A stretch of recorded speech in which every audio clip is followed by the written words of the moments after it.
बिस्मिल्लाहिर्रहमानिर्रहीम। यार अब क्लियर है आवाज? अब आ रही है आवाज? ओके जी, बेहतरीन है। यार कोई होमवर्क तो नहीं दिया था मैंने? बहुत सारे दिए थे, नहीं क्या मतलब, मेरे को याद है। अच्छा, मैंने उसके लिए आपको अभी अभी आप ग्रुप चेक करेंगे तो आपको सारे सोल्यूशंस भेज दिए मैंने। सही है, यानी क्वेश्चन नंबर आई थिंक 12 से लेके 19 तक मैंने सोल्यूशन भेज दिए, इवन 20 तक भी। जो हमने लास्ट क्लास तक किया था उसके फॉर्मेटेड सोल्यूशंस आपके पास आ गए। सही है जी। हमने इक्विटी सिक्योरिटीज कंप्लीट की, डेट सिक्योरिटीज में भी एक उसकी अकाउंटिंग ट्रीटमेंट कंप्लीट की जिसका नाम है अमोर्टाइज्ड कॉस्ट। ऐसा ही है, क्वेश्चंस भी भेज दूं, क्वेश्चंस भी भेज दूंगा अभी जाके। सही है, वो भी भेज दूंगा। क्वेश्चन नंबर 7, 8 मैं कराऊंगा। उसमें बोनस का कॉन्सेप्ट है, वो अभी मैंने जानबूझ के नहीं कराया। सही है जी, वो मैंने कराना है। यानी 1 से लेके 6 तक किया हुआ है। सही है जी, 7, 8 मैंने नहीं करवाया। और फिर 9 से लेके ऑनवर्ड्स 20 तक आ गए हम। सही है जी, उसके मैंने सोल्यूशन दे दिए। खाली 7, 8 मेरे पार्ट पे पेंडिंग है, वो भी करना है। मतलब अच्छी बात यह है वर्कबुक की खासियत कि भाई आपका एक ट्रैक रहेगा कौन सी चीज हुई है कौन सी चीज नहीं हुई, ताकि आप मुझे भी अकाउंटेबल कर सके। अच्छा भाई सर, इक्विटी सिक्योरिटीज के फर्दर क्वेश्चंस और प्रैक्टिस के लिए दे दें, बिल्कुल मैं दे दूंगा आपको। एक दिन का टाइम दे, मैं और बना के दे देता हूँ सवाल। चलें जी, अपने पास हेडिंग क्या डाल दें? आपके पास लिखा हुआ होगा ऑलरेडी, फेयर वैल्यू थ्रू ओसी है। जिसके पास वर्कबुक है उसके पास ऑलरेडी होगा।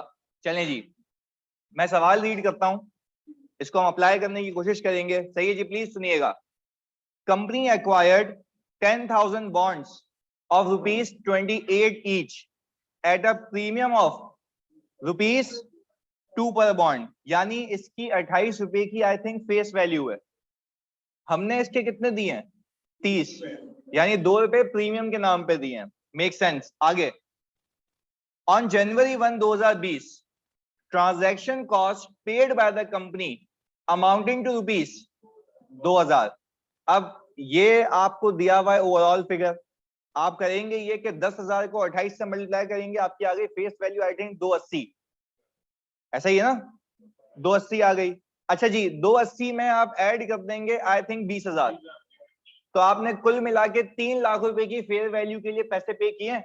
हम अभी खाली डिस्कशन कर रहे हैं, अभी करेंगे इसको भाई ऑनलाइन। मतलब ऐसा ही है, हमने 3 लाख रुपीज पे किए हैं इन 10,000 बॉन्ड्स को खरीदने के लिए। This is fair value.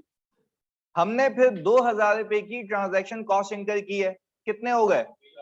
3,02,000। यानी मेरी जेब से कुल मिला के 3 दो गए। तो मैंने एक एंट्री बनाई होगी इन्वेस्टमेंट डेबिट 3 2 से। मुझे इतना पता है कि एक प्रीमियम जो अमाउंट है, अच्छा आगे देखते हैं। जो इसकी रिडेम्पशन है, रिडेम्पशन ऑफ बॉन्ड्स, कौन सी वैल्यू पे? यानी मुझे 280 वापस मिलेंगे। आपको नहीं लगता है कि मैंने 22,000 रुपए एडिशनल अपनी जेब से लगाए? 22,000 रुपए। अच्छा, अब मैं तुमसे सवाल पूछता हूं, क्या इस 22,000 रुपए को जो एडिशनल मैंने जेब से लगाए आज एक्सपेंस आउट कर दूं? 1 साल में, 2 साल में, या ओवर द पीरियड? अच्छा, स्ट्रेट लाइन पे, रिड्यूसिंग बैलेंस पे, आईआरआर से? अच्छा, आईआरआर के अंदर ये ऑलरेडी शामिल, यानी नेट हुआ हुआ होगा।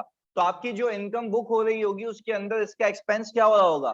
नेट हो रहा होगा। मैंने प्रूव भी किया अगेन एंड अगेन आपको। चलें जी, ये बात हमें याद है। आगे, ये वो रिटर्न है जो मुझे प्रोवाइड कर रहा है सामने वाला, आई थिंक 28,000 रुपए।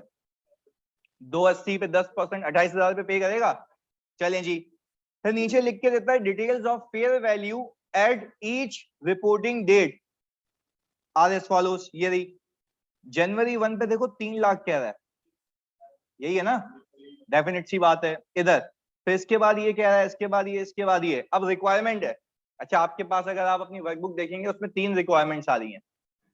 सही है, फेयर वैल्यू थ्रू पीएनएल भी, पर मैंने उसको भी कटा दिया यहाँ से क्योंकि हम अभी सीख रहे हैं fair value through OCI. Very good, आगे देखें। पहले ये कह रहा है record the above investment as investment at assuming that the IRR of the investment is, बोला भाई अज्यूम करो कि इसका आईआरआर इतना है। अच्छा, आईआरआर कम इसलिए है क्योंकि मेरी 22,000 रुपए की एडिशनल कॉस्ट है। तो अभी हम कनेक्टिविटी के लिए एक काम ये करते हैं कि पहले आप मुझे इसको अमोर्टाइज कॉस्ट से करके बता दें। अमोर्टाइज कॉस्ट से considering fair value through OCI नहीं है। चलें,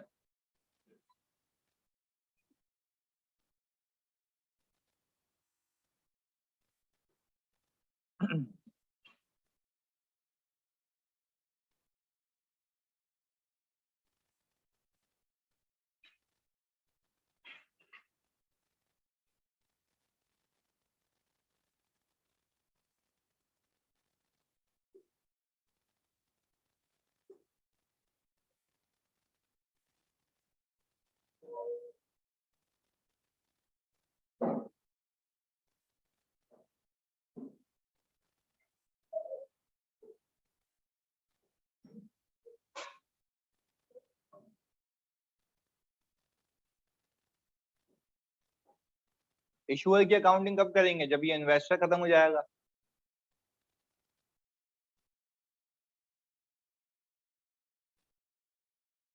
कॉम्प्लेक्स नहीं लगे इसलिए मैंने चंक्स में बांटा है इसको, वरना तो एक ही सवाल में सब करा देता मैं।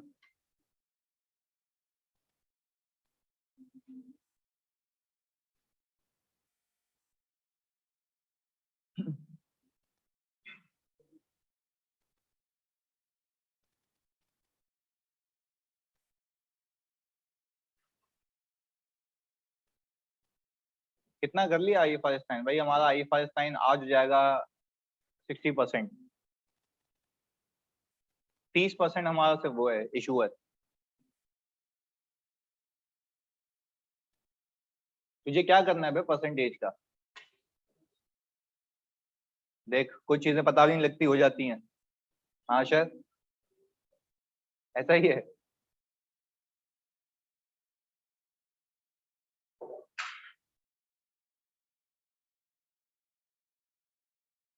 बस बेहतरीन है, जल्दी जल्दी इसको सॉल्व करो।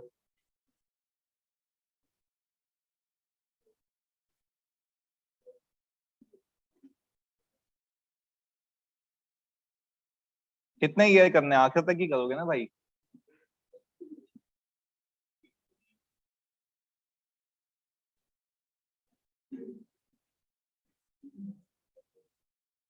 आगे आखिर में दोस्ती।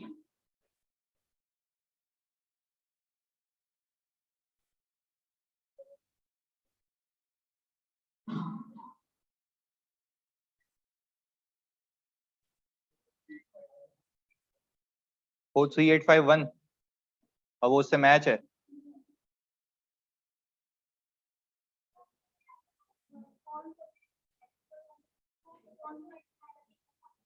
फेस वैल्यू से मल्टीप्लाई करके। मतलब मैं कहता हूँ कि जो फेस वैल्यू है मेरे हिसाब से लोन उतने का है। अब ऊपर जो भी ले रहा हूँ वो मेरे नाम के है, डिस्काउंट जो भी दे रहा हूँ वो मेरा नुकसान है, यानी उसका नुकसान है सामने वाले का। जैसे शेयर्स में होता है ना, 10 का शेयर होता है, मैं ज्यादा पैसे देता हूँ तो उसके नाम के होते हैं, तो वो रिटर्न कितने पे देता है? 10 पे। यहाँ पे भी वही कॉन्सेप्ट है।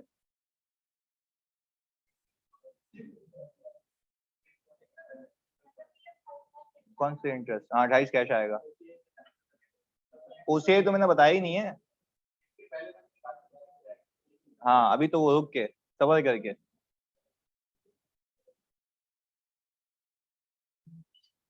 हो गया जी ये? करें करें।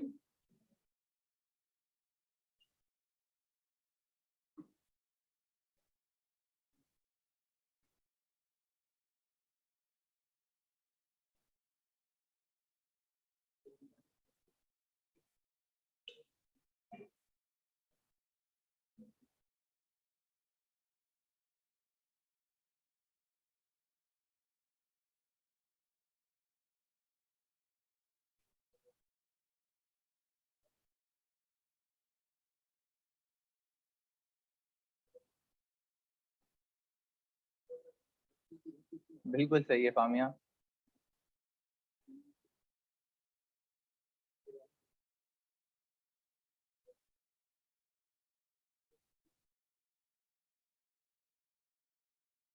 हाँ अभी इसको इग्नोर करना है ना, हम तो पहली रिक्वायरमेंट कर रहे हैं। हमने फेयर वैल्यू थ्रू PNL नहीं सीखा ना कश्यप। आप पहली रिक्वायरमेंट में पहला IRR देखें, बाद में वो भी सिखाऊंगा।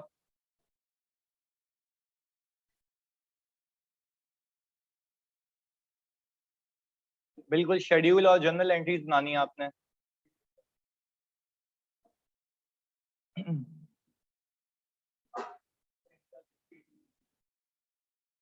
इंटरेस्ट सेम आ गया एनालिसिस के हिसाब से। 28,000 3 साल मिलेंगे। 20,000 रुपए की एडिशनल कॉस्ट माइनस करोगे और 2,000 की एडिशनल कॉस्ट। क्लोजिंग दोस्ती क्योंकि रिडम्पशन एट पार है। सही है। हो गया भाई मैच। 280 बिल्कुल सही है।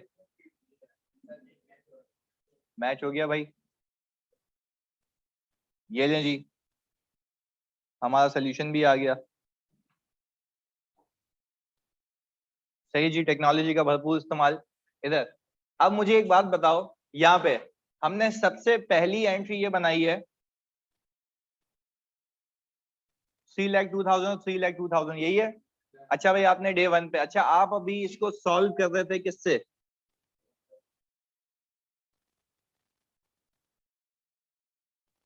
स्टिल अभी हमें नहीं पता कि अमोर्टाइज कॉस्ट में कब आएंगे।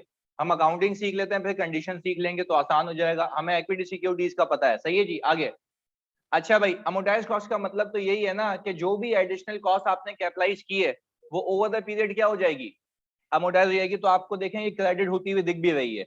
चलिए जी पहले शेड्यूल देख लेते हैं। ओपनिंग आपका था 3,02,000, आपने इंटरेस्ट बुक किया 2,11,157, उसमें से 280 रिसीव किए तो क्लोजिंग कुछ बच गया, ऐसा ही है।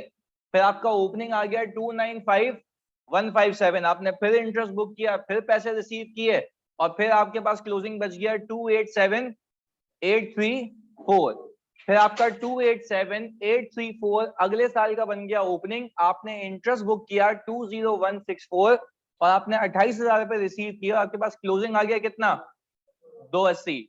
अच्छा जी अब जब मैं इसको सम करूं, ये 62,000 रुपए आता है, ये रहा। पर अगर मैं वैसे देखूं, मुझे तो कमाने इतने थे ना, 28,000 इंटू 3 कितना आ गया, 84। तो ये मेरी इनकम क्यों 62,000 है? 22,000 की एडिशनल कॉस्ट है, वो भी कितने सालों में रिकॉर्ड हुई है।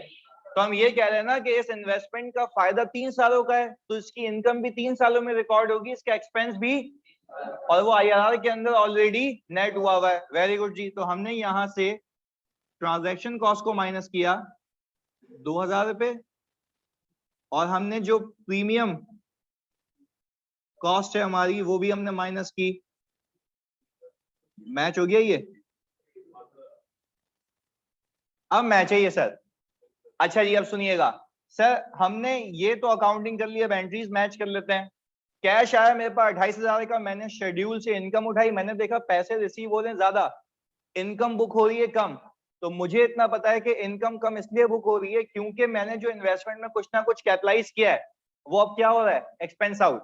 तो जब एक्सपेंस आउट हो गया तो जो जहां कैपिटलाइज हुआ था वहां से निकालो भी तो उसको निकालने के लिए इन्वेस्टमेंट को क्रेडिट करूं, ये हो रही क्रेडिट, कितने से 6,843, यानी उसका कुछ पोर्शन यहाँ पे एक्सपेंस आउट हो गया और वो इनकम में ऑलरेडी नेट हो चुका है।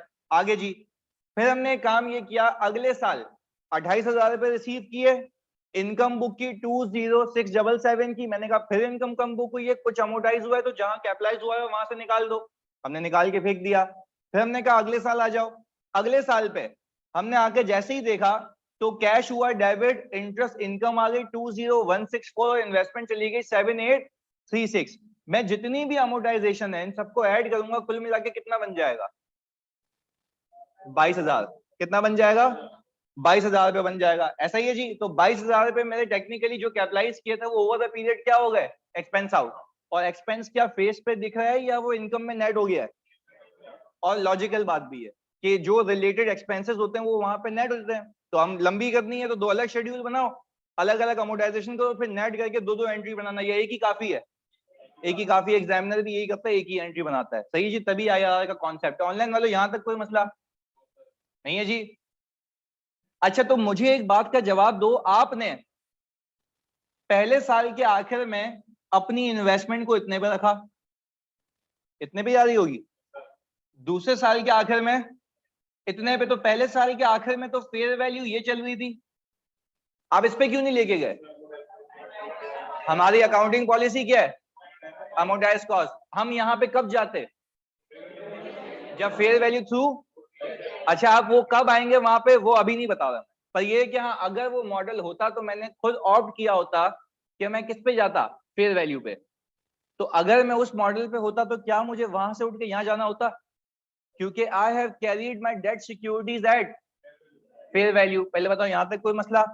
अच्छा जी अब देखते हैं कि मार्केट में, आपको ये तो पता है कि शेयर की प्राइस ऊपर नीचे होती है, डेट सिक्योरिटीज की भी होती है, उसका भी एक रीजन है, उसकी बात कर लेते हैं। अब एक एक करके एग्जांपल देता हूं, लिखिएगा नहीं अभी आप, मैंने यहाँ पे हेडिंग डाल दी भाई, फेयर वैल्यू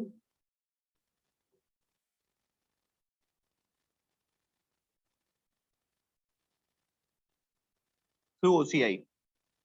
अच्छा भाई, अब मुझे एक बात बताओ, ये है बॉन्ड 1,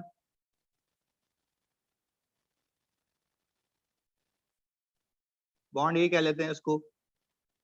अच्छा भाई, ये रिटर्न ऑफर कर रहा है 10% का, ये रिटर्न ऑफर कर रहा है 10% का, सही है। और डेट है आज की January 1, 2018। अजम्पशन, हमने कहा 1 साल लैप्स हो गया,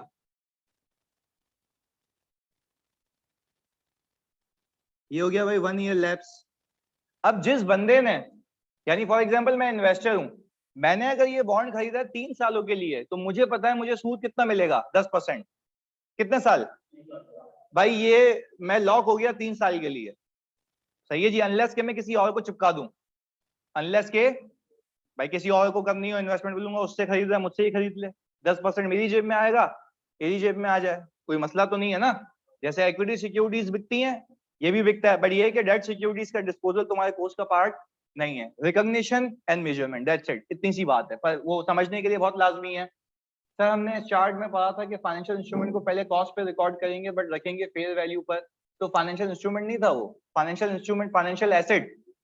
पहले आप ये सीखे ना, मैंने आपको बताया क्या था, आपने गलत इंटरप्रेट किया। मैंने बोला फाइनेंशियल एसेट, फाइनेंशियल एसेट में 2 चीजें आती हैं, shares of another company, right to receive cash. वो बात मैंने किसके लिए की थी, शेयर्स ऑफ अनदर कंपनी के लिए, यानी इक्विटी सिक्योरिटीज। अभी क्या सिखा रहा हूं, मैंने वहां पे आपको बताया था ना कि फेयर वैल्यू पे रखेंगे, यहाँ पे तो मैंने आपको एक चीज सिखाई है, पहले किस पे रखेंगे, अमोर्टाइज्ड कॉस्ट पे। पर इनिशियली जैसे इसने कहा कि शुरू में कॉस्ट पे रखेंगे, खाओ कसम माँ की, शुरू में कॉस्ट पे नहीं रखा, और सब्सिक्वेंटली किस पे रखा, अमोर्टाइज्ड कॉस्ट पे। फेयर वैल्यू पे क्यों नहीं, क्योंकि भाई हमारी चॉइस है, तो इक्विटी सिक्योरिटीज में अमोर्टाइज्ड कॉस्ट क्यों नहीं, वहां पे ऑप्शन ही नहीं है। बात समझ आई भाई, ये क्लैरिटी रखना, मैं तभी ब्रेक करके करवा रहा हूँ, वरना ये काम होता मैं आता सारे एक साथ चिपका के निकल जाता। तो आसानी के लिए अलग अलग किया है ना, सही है जी। सर फेयर वैल्यू ओसीआई दोबारा से बता दे, मैंने बताया ही नहीं कुछ भाई, हेडिंग डाली है और कहानी सुना रहा हूँ अभी, क्लियर है मुबशिर भाई, ये क्लियरिटी रखना, मैं फिर बता रहा हूँ। वहां पे शुरू में कॉस्ट पे रखा था, सब्सिक्वेंटली फेयर वैल्यू पे, क्योंकि वहां पे कोई कॉस्ट का कॉन्सेप्ट, अच्छा इनिशियली वहां पे फेयर वैल्यू थ्रू ओसीए में, वहां पे आप fair value plus transaction cost पे क्या अप्लाई करते हैं, और फेयर वैल्यू थ्रू पीएनएल में only fair value, transaction cost क्या होती है, वो वहां के रूल्स हैं, वो भी फाइनेंशियल एसेट है, बट वो इक्विटी सिक्योरिटीज हैं। वो कौन सी सिक्योरिटी है, मैं कह रहा हूं कि अभी आप डेट सिक्योरिटी में इनिशियल रिकॉग्निशन तुमने fair value plus transaction cost पे ही की थी, ये मैंने प्रूव किया है, वो कॉस्ट थी। और सब्सिक्वेंटली किस पे रखा था, अमोर्टाइज कॉस्ट पे, क्योंकि फेयर वैल्यू मॉडल सीखा, अब सीख रहे हैं फेयर वैल्यू थ्रू, यानी अब मसला ये, अब सुनिएगा मेरी बात, अब मैं करूंगा वही, शुरू में किस पे रखूंगा, कॉस्ट पे, शुरू में किस पे रखूंगा, और cost is the sum of two things, fair value plus transaction cost, fair value तो वो कॉस्ट आ गई। अब सब्सिक्वेंटली अमोर्टाइज कॉस्ट पे रखूंगा फेयर वैल्यू पे, क्योंकि आपने खुद चूज किया फेयर वैल्यू पे जाना, कोई मसला है। चलें जी, वेरी गुड, अब ये याद रखिएगा, ये मैंने कनेक्टिविटी बना दी आपकी वापस से आगे। अच्छा भाई, मैं आ गया, मैंने ये आपको बताया कि भाई मैंने एक बॉन्ड खरीदा, सही है, 10,000 बॉन्ड खरीदे, मैंने ये अज्यूम किया कि भाई मुझे 10% का रिटर्न मिलेगा, उसने डेट सिक्योरिटी में लिख के दे दिया, 3 साल तक मुझे 10% का सूद मिलेगा, ये बात एग्रीड है, अनलेस अदरवाइज मैं इसको बेच दूं, अनलेस अदरवाइज भाई हो सकता है कि मुझे पैसे खुले कराने हो, मुझे कहीं यूज करने हो, मुझे किसी प्रोजेक्ट में डालने हो, तो मैं क्या करूंगा, या तो कंपनी को बोलूंगा यार वापस, उसने बोला नहीं भाई हमने 3 साल के लिए दिए, 3 साल बाद आना, या तो किसी और को बोलूं या तू ले ले। तो कंपनी को रिडीम करने के बजाय, कंपनी ने 3 साल के लिए इशू किया, उसका मकसद है ना, क्योंकि वो पैसे कितने साल बाद देगी, जो उसका प्रिंसिपल अमाउंट है वो बोलेगा भाई तुमने अनप्लान्ड क्यों आ गए, और तुम्हें पैसे वापस करेगी भी तो पैसे काटेगी, ये बात समझ आ रही है। तो क्योंकि अब वो फायदे में होगी, वो बोलेगी भाई मजबूर है तो उसको पैसे चाहिए। या दूसरा ऑप्शन क्या है, मार्केट में बेच दूं किसी और बंदे को जिसको बाकी 2 सालों का रिटर्न चाहिए हो, तो ऐसे बहुत बायर्स होते हैं, आपकी विश अलग होती है, किसी और की विश अलग होगी, तो आपको फिर बायर ढूंढना होता है, और वो ब्रोकर आपको करके दे, कौन करके देगा, तो उसके पास तो सारे आ रहे होते हैं ना, डिमांड आती है, आप सप्लाई कर रहे हैं, पहले आपकी डिमांड होती है, कोई और सप्लाई कर रहा होता है, ये बात समझ आ रही है पूरी, ये पूरी गेम है इस मार्केट की। आगे मैंने फिर कहानी पे आ गया, मैंने कहा 10% का रिटर्न है, मुझे 3 साल मिलेगा, सही है जी। हुआ ये कि 1 साल लैप्स हो गया, हम आ गए 31 दिसंबर 2018 पे मार्केट चेंज हुई, इकोनॉमिक सर्कमस्टेंसेस चेंज हुए, सही है जी। हुआ ये कि मार्केट में इसी नेचर के बॉन्ड्स सिमिलर कंपनी इशू कर रही है 12% पे, इशू कर रही है। मैं कंपनी के पास पहुंच गया मुंह धोए बगैर, मैंने बोला भाई 12%, गुद्दी पे चमाट आएगी, 12% क्या मतलब, तुमने कितने पे लिए हैं? मैं बोल रहा हूँ भाई वो देखो 12% हो गया, तो बोलेगा वो 84 किसी और के लिए, वो तुम्हारे लिए नहीं है, तो मेरे लिए क्यों नहीं है भाई? भाई हमारा कॉन्ट्रैक्ट कितने पे हुआ है? मेरी डेट सिक्योरिटी पे कितना लिखा हुआ है? अगर मेरी डेट सिक्योरिटी पे ये लिखा होता ना कि जो मार्केट में रेट होगा वो तो मुझे पंचायत ही नहीं है, इसको मैं कहता हूँ फ्लोटिंग इंटरेस्ट रेट। क्या कहता हूँ? वो भी तुम्हारे कोर्स का पार्ट नहीं, वैसे समझाने के लिए भाई, एक होता है ना दिमाग में, क्या है फ्लोटिंग इंटरेस्ट रेट भी तो आ सकता है, तो वो अभी मेरी पंचायत नहीं है, मेरा है फिक्स रिटर्न। क्या है? फिक्स रिटर्न, सही है जी। एक बार स्टडी टैक्स भी घुमा लेंगे, हो सकता हो तो वो भी कर लेंगे, सही है। सुनिएगा आगे, अब सुने आगे। अब हुआ ये कि 12% रिटर्न हो गया, 10% मेरे पास है। अब मैं अफसोसा हो गया, मैंने कहा ये तो नाइंसाफी है। अब मैं गुस्से में आके बेचने निकल गया इसको। अच्छा, मैं जैसे ही बेचने निकला तो मैंने एक बंदे को पकड़ा, मैंने बोला भाई ये लो सिक्योरिटीज, मैंने इतने पे खरीदी थी, आज मेरी अमोर्टाइज कॉस्ट इतनी है, यानी मेरे हिसाब से इतनी की वैल्यू है, मुझे इतने दे दो। उसने बोला भाई तुम्हें इतने क्यों दे दूं, तुम्हारी सिक्योरिटी की वैल्यू को मैं कचरा भी नहीं, भाव भी नहीं दूंगा, क्योंकि मेरी नजर में तुम्हारी सिक्योरिटी की वैल्यू कम है, क्योंकि तुम्हारी सिक्योरिटी का रिटर्न। अब एक बात समझाने लगा था मैं इसमें, क्योंकि हो सकता है स्टडी टैक्स में कभी आप पढ़ें तो आपको लॉजिकली समझ आए। मार्केट में जब इंटरेस्ट रेट ऊपर जाते हैं और आपका इंटरेस्ट रेट फिक्स होता है, तो आपकी सिक्योरिटी की वैल्यू क्या हो जाती है? इस पूरी कहानी से आपको सिर्फ एक चीज सिखानी थी कि डेट सिक्योरिटीज की वैल्यू चेंज होती है just because of interest rate, just because of. पहले बताओ ये बात समझ आई? यानी सर हम अपने पास नोट करेंगे कि डेट सिक्योरिटीज की वैल्यू चेंज होती है just because of interest rate, लेकिन अपने पास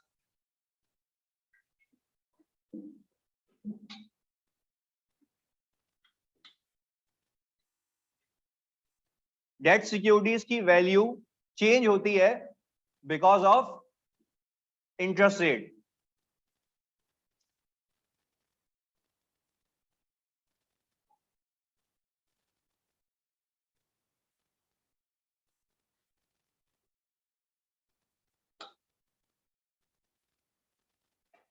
बिल्कुल।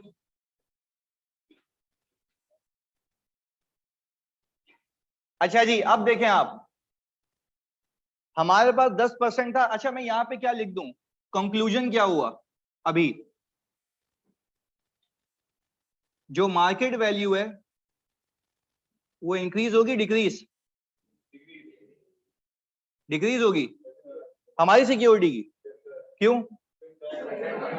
भाई मार्केट में जो इंटरेस्ट ऑफर हो रहा है वो ज्यादा है, हमारा काम है, और मुझसे कोई खरीदेगा भी तो जाहिर सी बात है वो एडिटिव एडवांटेज लेगा, वो बोलेगा भाई तुम्हें बेचना सही है, बिस्मिल्लाह करते हैं, बट ये कि आपको मैं पैसे दूंगा कम, क्योंकि आपकी सिक्योरिटी की वैल्यू भी कम है। वो बोलेगा मैं बेवकूफ, मतलब मैं बेवकूफ नहीं हूं कि मैं आपसे उतने पे खरीदूं, इससे अच्छा मैं किससे खरीदूं?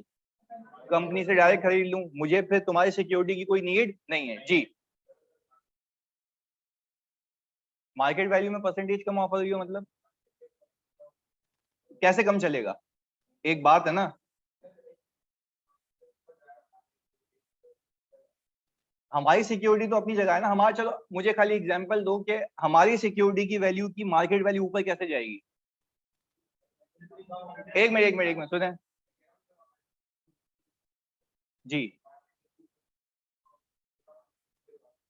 हमें रिटर्न फिक्स के हिसाब से मिलेगा ना, मैं रिटर्न की बात नहीं कर रहा, मैं बोल रहा हूँ जो मेरे पैसे फंसे में प्रिंसिपल अमाउंट जो 1 मिलियन दिया था, अब मैं चाह रहा हूँ कि भाई मैं 3 साल पैसे फंसा के रखूं, इससे अच्छा निकाल के कहीं और डाल दूंगा, क्योंकि एक होती है अकाउंटिंग, एक होती है बिजनेस की डिसीजन मेकिंग।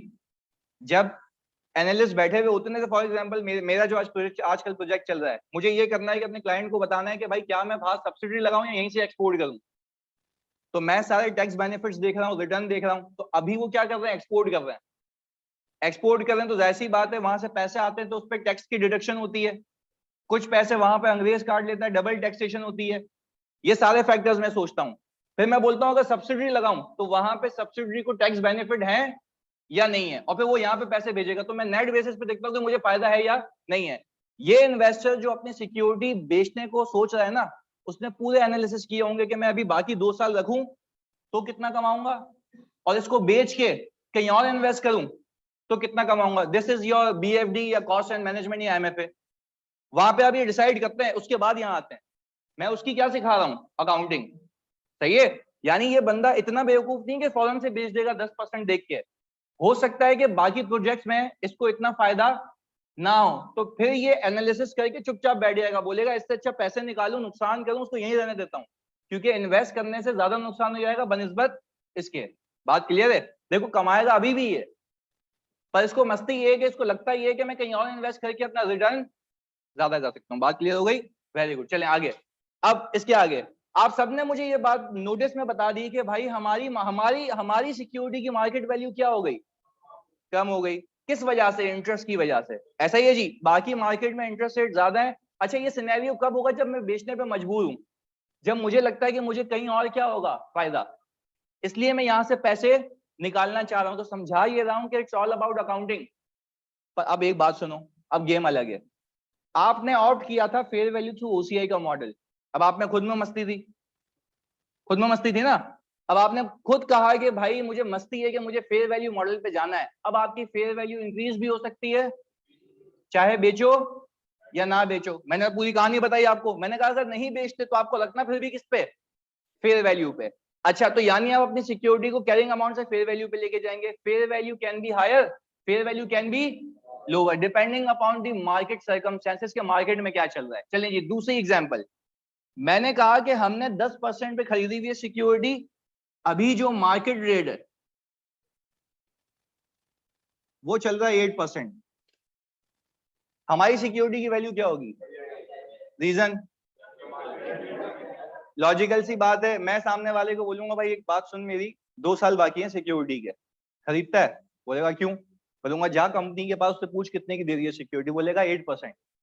बोलेगा भाई कितने की चाहिए? नहीं चाहिए? बोलेगा हाँ बिल्कुल चाहिए। बोलेगा बाबू चाहिए तो सही तेरे को, बट ये है कि मैं पैसे लूंगा तो पहले क्यों कम मिल रहे थे? हाँ पहले मैं डिसएडवांटेज में था, वो फायदे में था, अब मैं वो नुकसान में। बात समझ आई? अब डिपेंड करता है कि ऐसा बायर अगर जाए जिसको ये चिपका दो, और ये मार्केट में चलता है, यानी ब्रोकर आपके लिंक बनाता है, तभी तो वो क्या चार्ज करता है? कमीशन। पहले बताओ पूरी कहानी समझ आई? देखो मैं रट्टा लगवा देता फेयर वैल्यू पे, तुम बोल दो हाँ तो वैल्यू ऊपर जा रही है, सही है, पर क्यों जा रही है वो पता लग गया। चलें जी लॉजिकली। ऑनलाइन वाले प्लीज बताओ कोई मसला है इसमें, जल्दी। क्लियर है? बेहतरीन है। चलिए जी, यानी ये हमने एनालिसिस यहाँ पे डॉक्यूमेंट किए हुए हैं, तो यहाँ पे आप बता दें, मैं यहाँ पे लिख देता हूँ कि सर हमारी जो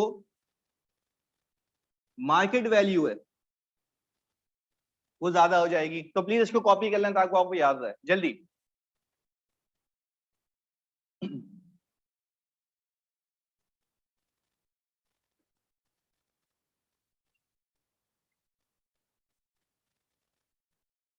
भावेश कह रहे हैं सर इन्वेस्टर दुआ करेगा कि मार्केट रेट कम हो। नहीं भाई, हमेशा दुआ नहीं करेगा। देखो डिपेंड करता है ना, अगर मुझे पैसे खुले करने तो मैं बेचूंगा, अगर पैसे खुले नहीं करे तो मैं मजे से कब तक लेके जाऊंगा इसको, आखिर तक मैं इंटरेस्ट कमाऊंगा।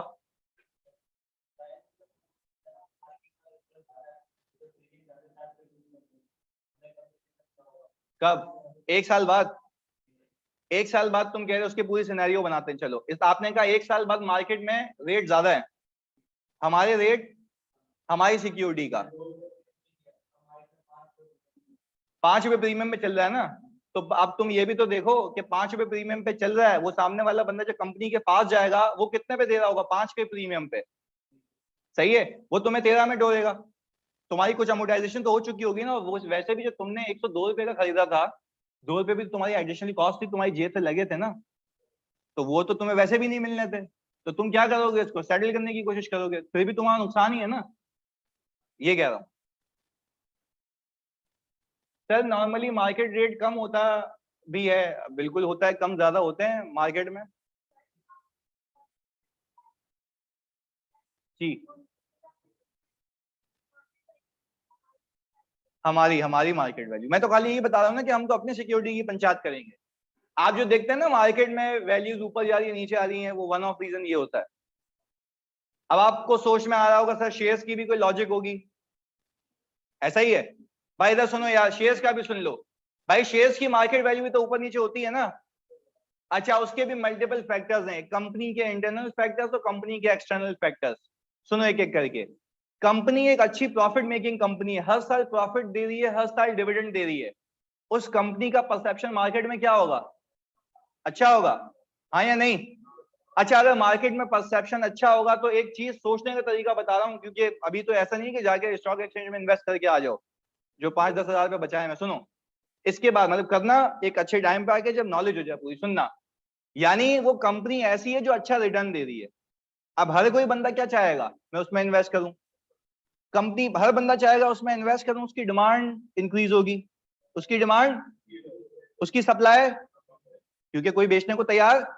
भाई मैं बोलूंगा मुझे रिटर्न मिल रहा है, मैं क्यों बेचूं? अच्छा, अब जाहिर सी बात है जब डिमांड इंक्रीज हो रही है तो बंदे पैसे ज्यादा ऑफर करेंगे। जितने बंदे पैसे बिडिंग ज्यादा करेंगे उतनी value. This is how fair value works. ये इंटरनल फैक्टर्स हैं, सही है जी। अब सुनो आगे, एक्सटर्नल बताता हूं। एक्सटर्नल भाई पहले तो ये कहानी समझ आई? मतलब यार रट्टा लगाने में तो खैर बहुत आसान है कि मैं बोलूं स्टॉक एक्सचेंज पे जाओ ये कर लो खत्म। आगे सुने, दूसरा फैक्टर, सीपेक का प्रोजेक्ट लगा। मुझे पता है उस पर सीमेंट लगेगा, हवा में तो नहीं खड़ी होंगी चीजें इधर। अगर सीमेंट लगेगा तो मुझे पता है कि सीमेंट इंडस्ट्रीज की सेल, प्रॉफिट भी, उनके रिटर्न्स भी अब तक हुए। तुम्हें कैसे पता ये होगा? ये असेसमेंट होती है, ये जो इन्वेस्टमेंट बैंकर्स होते हैं ना, जो इन्वेस्टमेंट करते हैं, वो ये काम कर रहे होते हैं। सही है जी। तो मुझे इतना पता है कि सुनो, मुझे इतना पता है कि एक मार्केट में एक हाइप चल रही है। अच्छा, इसको हम कहते हैं इनसाइड इन्फॉर्मेशन। ये आपको लिंक से पता लगती है। ये जो इन्वेस्टर्स होते हैं ना, इन्होंने अपने पपलू बिठाए हुए होते हैं हर जगह पे। वो कंपनी की इंटरनल इन्फॉर्मेशन दे रहे होते हैं जो कि लॉ के हिसाब से गलत है। लॉ, क्योंकि मुझे तो फायदा हो गया ना, मैं क्या, मैं मतलब मैं तो नहीं करता खैर ऐसे। सुनो, मैंने मैंने किया ये, बता रहा हूं मैं। यानी होता ये है कि अगर भाई मुझे कोई इन्फॉर्मेशन मिले तो मैं फटाक से शेयर्स खरीद लूंगा। जैसे ही वो इवेंट हो जाएगा, मार्केट में हाइप हो जाएगी, अच्छा मैंने खरीदे होंगे सस्ते, लोग मुझे गालियां दे दोगे, पागल है, बेवकूफ है, खरीद के बैठा हुआ है शेयर्स। खाना नहीं, ऑफिस। सही है जी, बस पानी की बोतल और चाय दे देना। सही है जी। अच्छा सुनो, मैंने खरीद लिए, लोग मुझे कोस रहे हैं, यार पागल है यार, बावला है, इतने सस्ते शेयर्स खरीद लिए, इसकी वैल्यू और नीचे आएगी। उन्हें क्या पता था कि हो सकता है कि मुझे पता हो, सही है जी, कि उसमें कुछ होने वाला है कंपनी में। तो जब वो इवेंट हुआ तो मार्केट में हाइप आ गई कि इसकी शेयर प्राइस, क्योंकि डिमांड बढ़ गई, अब सप्लाई हमारे पास है, हम बेच नहीं रहे, इतनी इन्फ्लेट कर दी प्राइस। मैंने कहा चलो यार ले लो शेयर्स। हमने जैसे शेयर्स बेचे, वापस शेयर्स नीचे। बात समझ आई? यानी ये गेम होती है। सही है जी। समझाने का मकसद ये है कि how fair value works. Demand and supply का गेम होता है, इंटरनल फैक्टर्स भी होते हैं, इंटरेस्ट भी होते हैं। यहां तक कोई मसला? आपको शेयर्स का भी बता दिया, आपको डेट सिक्योरिटीज का भी बता दिया। अब इसमें लॉजिकल रहना, यानी आपको पता हो तो अकाउंटिंग कर रहे हैं तो क्यों कर रहे हैं। सही है जी, बिजनेस सेंस भी दिया साथ में। ऑनलाइन वालों तुम सब यहाँ तक क्लियरिटी है? चलें जी, वेरी गुड। आगे, अब हम आ गए वापस अकाउंटिंग पे पूरी कहानी समझ के। यानी आज के बाद को ये नहीं पूछे कि सर डेट सिक्योरिटीज की भी फेयर वैल्यू ऊपर नीचे होती है, आप बोलोगे डेफिनेटली यस। शेयर्स की होती है, ये भी पता है। चलें जी, वेरी गुड। आगे, अच्छा भाई, अब मुझे इतना पता है कि मैं इनिशियली इसको किस पे रखूंगा? कॉस्ट पे। अच्छा जी, अब मैंने एक काम ये किया, प्लीज सुनिएगा। मैंने फेयर वैल्यू थ्रू ओसीआई की हेडिंग डाली, मैंने इसको कॉपी किया और हमने यहां पे आके पेस्ट कर दिया। मैंने कहा कि सर अब मैं फेयर वैल्यू थ्रू ओसीआई का मॉडल कर रहा हूं। सही है जी। तो आप खाली एक चीज बताएं, मैं इनिशियल रिकॉग्निशन किस पे करूं? मैंने कहा भाई पहले फेस वैल्यू लिखो, कितनी आ गई? 280। रिक्वेस्ट ये कि वापस से करना ताकि याद रहे। इसके बाद आपने इसमें ऐड किया 20,000 का, ये 3 लाख रुपए आ गई फेयर वैल्यू। इसमें आपने ट्रांजैक्शन कॉस्ट ऐड की, ये आ गई 3,2। ऐसा ही है? अच्छा भाई, अब मुझे एक बात बताओ, इसमें और उसमें पहले दिन पे क्या फर्क है? फर्क कब आएगा? साल के आखिर में। पहले बताओ, ये बात क्लियर हुई? फर्क कब आएगा? साल के आखिर में। तो पहले ये कर लो जल्दी से, बिल्कुल मासूम सी वापस से।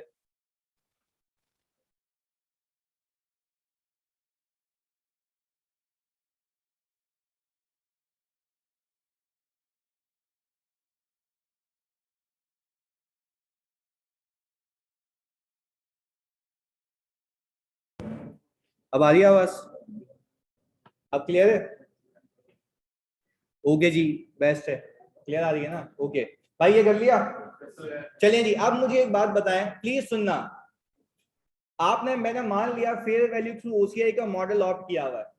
कौन सा? फेयर वैल्यू थ्रू ओसीआई का। मैं आपको एक चीज अभी रिकमेंड करूंगा, प्लीज सुनना। फेयर वैल्यू थ्रू ओसीआई का मॉडल ऑप्ट किया हुआ है, तो क्या आपको वो इंटरेस्ट नहीं देगा? देखो, वो इनडिफरेंट है कि आप अकाउंटिंग कोई भी करो, वो बोलेगा मेरी नजर में इतना पैसा तुमसे कॉन्ट्रैक्टेड है, मैं इतने पैसे दूंगा, तुम्हें अकाउंटिंग जो करनी है करना। सही है जी? पर अगर फेयर वैल्यू थ्रू ओसीआई का मॉडल ना हो, अगर फेयर वैल्यू थ्रू ओसीआई का मॉडल ना हो, तो तुम्हारा रिटर्न, प्लीज सुनना, तुम्हारा रिटर्न, अगर फेयर वैल्यू को भूल जाऊं, एक में साइड में रख दो फेयर वैल्यू को, वो तो अलग चीज है ना। मैं कह रहा हूं सिर्फ कॉन्ट्रैक्ट को देखते हैं। किसको देखते हैं? अच्छा, अभी हर एक बात बहुत इंपॉर्टेंट होगी ना, क्योंकि इस पे सवाल आ जाए तो बहुत अच्छी बात है, क्योंकि इसमें थोड़ी सी टेक्निकलिटी है। सुनना, मैं कह रहा हूं मैं सिर्फ कॉन्ट्रैक्ट को देख रहा हूं। यहाँ पे यूं भी कर लेते हैं ना, ताकि याद है, ये कॉपी नहीं करना तुम अभी। मैं ये कह रहा हूं भाई, ये कॉन्ट्रैक्ट है, कॉन्ट्रैक्ट में ऑफर हुआ हुआ है मुझे 10%। कॉन्ट्रैक्ट का एक्चुअल रिटर्न है मेरा 7.0057, यही है। अच्छा, मैं ये कह सकता हूं कि मैं कॉन्ट्रैक्ट के हिसाब से सिर्फ इतने कमाऊंगा, मैं कॉन्ट्रैक्ट के हिसाब से इतने कमाऊंगा। अच्छा, अब इससे ऊपर जो भी कमाऊंगा वो मेरा एक्सटर्नल फैक्टर है, that is fair value, that is fair value. तो मुझे एक बात बताओ, तुम्हें पहले अपने कॉन्ट्रैक्ट की अकाउंटिंग तो करनी है ना, इसके बाद फिर तुम्हारी अपनी मस्ती है कि तुम इसको किस पे लेके जाओ, फेयर वैल्यू पे। तो क्या मैं इसकी अकाउंटिंग करूं या नहीं करूं? करेंगे।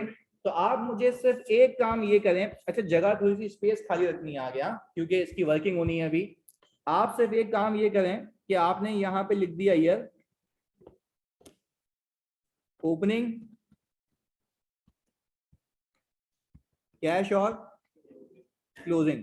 आप मुझे खाली एक साल, होशियारी नहीं करना आगे जाने के, सिर्फ एक साल का क्लोजिंग निकाल के दे दो और एक साल की एंट्री बना दो। अच्छा, अगर फेयर वैल्यू मॉडल है तो क्या कैश रिसीव नहीं करोगे? इनकम नहीं बुक करोगे? इन्वेस्टमेंट को अमोर्टाइज नहीं करोगे? क्योंकि तुमने कैपिटलाइज किया है ना, वो तुम्हें पता है कि तुम्हें एक्सपेंस आउट करना है, तो वो तो अमोर्टाइज होगी ना। तो पहले एक साल के आखिर की एंट्री बना के दो जल्दी से, और मेरे ख्याल से वो सेम ही होगी, फिर भी कॉपी करेंगे सेम होगी। ऐसा नहीं लिखना होशियारी करके कि सेम है जवाब। सही है, लिखो उसको ताकि याद रहे।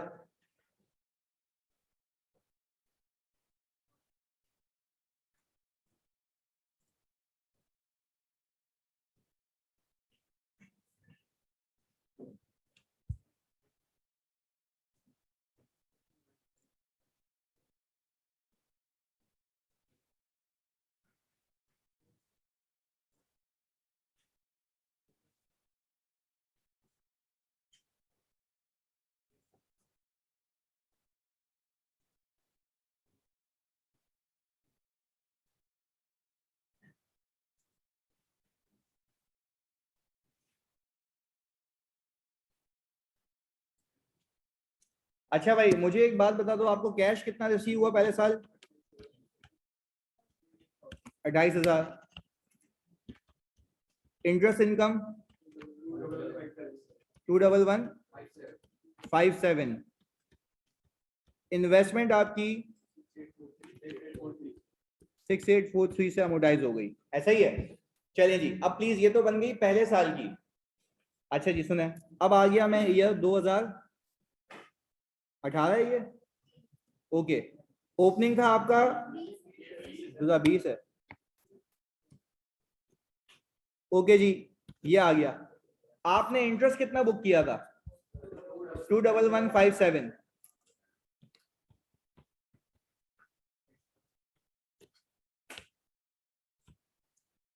आ गया 21157। कैश आ गया आपके पास 28,000 का क्लोजिंग। अच्छा जी, यानी इस पूरे केस में समझाने का मकसद ये है कि आपने अपनी इन्वेस्टमेंट को सबसे पहले पैसे रिसीव करके, जो अमोर्टाइज होना था, शुक्रिया, जो अमोर्टाइज होना था अमोर्टाइज करके आप इसको कहां ले आए? साल के आखिर में। क्या मैं कह सकता हूं कि आपकी कैरिंग अमाउंट अभी 295157 है। दिस इज योर, अगर अमोर्टाइज कॉस्ट का मॉडल होता है ये सीधी उड़ के कहां जाती? बैलेंस शीट में। सीधी कहां जाती? बैलेंस शीट में रिपोर्ट होती ना, ऐसा ही है जी। तो अभी आगे बता रहा हूं ना। चलो अभी आपका ये मसला ही हल कर देता हूं। पीपी को फेयर वैल्यू पे रखते हो तो पहले डेप्रिशिएट करते हो, ये भी वही है। पीपी को कॉस्ट पे रखा, डेप्रिशिएट किया, कैरिंग अमाउंट निकाली, किस पे ले जाता हूं? इन्वेस्टमेंट को कैपिटलाइज किया, अमोर्टाइज किया, कैरिंग अमाउंट निकाली, किस पे ले जाऊंगा? ये रीजन है, सही है। चलें जी आगे। अब अगर ये अमोर्टाइज कॉस्ट होता तो मैं यहां पे रुक के खत्म, और ये सीधी सीधी अमाउंट कहां जाती? बैलेंस शीट में। मैं अपने शेयर होल्डर्स को कहता भाई ये अमाउंट है जो अब बाकी है, सही है जी, इसमें से कुछ अमोर्टाइज होगा, आखिर में कुछ मिल जाएगा। पर अब मैंने मॉडल ऑप्ट किया हुआ है फेयर वैल्यू थ्रू ओसीआई। ये टेक्निकली इसलिए कह रहा हूं, अटेंटिव रहना। अभी मैंने कहा कि आओ देखते हैं मार्केट में फेयर वैल्यू क्या चल रही है। मैं गया सवाल में 299, अच्छा जी, मैंने कहा कि भाई हम ले गए इसको 299 पे, तो क्या अब मैं इस पे रहूं या यहां से यहां मूव हो जाऊं? मूव हो जाए, क्यों? फेयर वैल्यू पे भाई अभी भी वही कॉन्सेप्ट है, आईएफआरएस में लिखा हुआ है calculate carrying amount of investment then take it to fair value. तो इन्वेस्टमेंट की कैरिंग अमाउंट कैसे आती है? अमोर्टाइजेशन के बाद। यही तो किया है मैंने, तभी क्या कहा। अच्छा, क्या मैं कह सकता हूं कि ये जो लाइन बीच में ड्रॉ कर रहा हूं, दिस इज माय कॉन्ट्रैक्ट। भाई ये बात समझ आई? ये क्या है मेरा? ये एडिशनल अकाउंटिंग। ये क्या है? कॉन्ट्रैक्ट की अकाउंटिंग। वो क्या है? Additional accounting. इसको मैं कहता हूं फेयर वैल्यू अकाउंटिंग। क्लियर है? कोई पंगा? तो अगर फेयर वैल्यू आ गई तो कॉन्ट्रैक्ट नहीं लेके चलूंगा। कॉन्ट्रैक्ट अलग है, फेयर वैल्यूएशन अलग है। पहले बताओ यहां तक इजीली समझ आ गया? चलिए जी आगे। अब मैंने कहा यहां से यहां मूव करूंगा तो मुझे तो गेन आ रहा है 3843 का। ये बन जा भाई, सही है जी। हमने कहा कि भाई फेयर वैल्यू या तो गेन आएगा, और यहां पे एक चीज लिख रहा हूं एज एड, क्योंकि आपको बैलेंस शीट एक्सट्रैक्ट भी बनाने होते हैं ना, तो सारा हिसाब किताब यहीं से निकलवा दूंगा। अच्छा भाई गेन कितने का आया? 3843। अच्छा, क्या कह सकता हूं, इस इन्वेस्टमेंट को पहला साल हुआ है तो जो एक साल का है वो ही आज तक का है, ऐसा ही है। हमने किया 3843, यहाँ पे आ गया ये। चलें जी, अब सर मुझे एंट्री बनानी है, ये बनाई थी मैंने 31/2020 पे, ये भी आ गई 31 दिसंबर 2020। मैंने क्या किया? इन्वेस्टमेंट को किया डेबिट, ओसीआई क्रेडिट, ऐसा ही है। अब आपको अगर इसको बैलेंस शीट में प्रेजेंट करना है तो आपकी इन्वेस्टमेंट 299,000 पे आ रही होगी, और आपका ओसीआई बैलेंस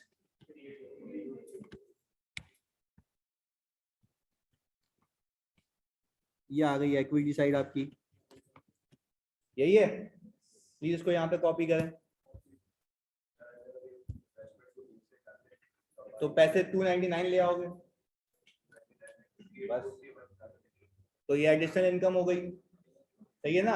आपने क्या कहा कि मैंने इंटरेस्ट तो कमा ही लिया, अब ये 3843 भी कमा लिया, जो कि अभी तक मैंने बेचा, क्योंकि डिस्पोजल तो कोस्ट का पार्ट नहीं है इसमें, इसलिए नहीं बेचा। फेयर वैल्यू मॉडल ओसीआई में कैरिंग अमाउंट से फेयर वैल्यू पे लेना है बस, बिल्कुल बस इतना ही है। अभी पहला साल हुआ है, अब यही तो गेम है, यही तो सिखाना है। अभी भावेश कह रहे हैं सर अभी गवर्नमेंट चेंज हो रही है तो स्टॉक मार्केट में चेंजेस होंगी। शशि अभी 5 मिनट पहले तो बताया था कि तेरे को क्यों मसला है गवर्नमेंट के चेंज होने से। जाहिर सी बात है स्टॉक मार्केट पे इम्पैक्ट आएगा ना यार। पेज पर जगह है तो सही, मतलब आप तो छोटा लिखे ना, आगे भी है ना, घुमाओ तो सही पन्ने को। आई थिंक इसके लिए 3 पेजेस होंगे, ढाई हैं। भाई बहुत है यार।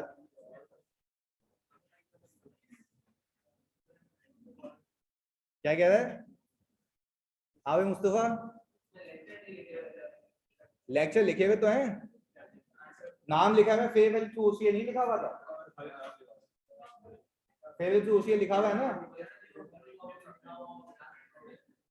तो अबे अगर मैं फॉर एग्जांपल अभी ये क्लास की नोटिंग सारी दे दूं तो तुम बोलोगे कि तुम्हारा क्या काम है, खुद ही कर लूंगा इसमें से।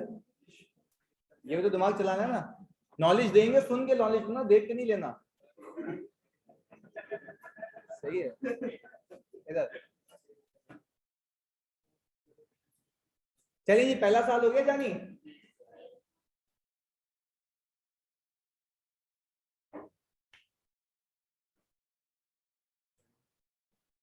क्या सजा रहे हो क्या इसको भी? ये तो लिख लेना चाहिए।